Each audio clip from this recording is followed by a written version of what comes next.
Why do landlords not want pets in your unit? Well, they don't want tenants with pets in the unit because it's an individual landlord. So if it's like their large proportion of their life savings is that one investment, that one condo, because it's pretty expensive in Toronto, well, they're gonna wanna make sure that it's protected by the best tenant. Everybody wants the best tenant and everyone's, for their selfish interests. So they're gonna think that they don't know what the pet is. You might think your pet is great, but they might not think that your pet is great, or they may not know, and they don't wanna risk it. So because the vacancy rates are so low in Toronto, it's less than 1%, they can just pick the next tenant. Why pick yours?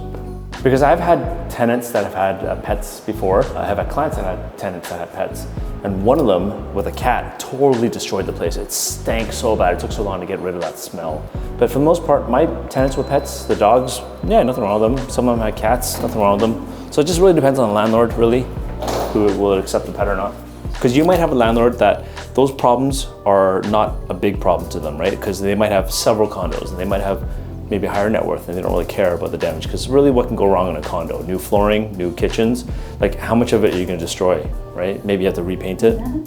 Big deal, unless you get a great tenant that's happy. And my philosophy is let the tenants be happy. The tenants should be happy. They should have the right reasonable enjoyment to the place, and you shouldn't have to micromanage who they can and can't have in their property, including pets.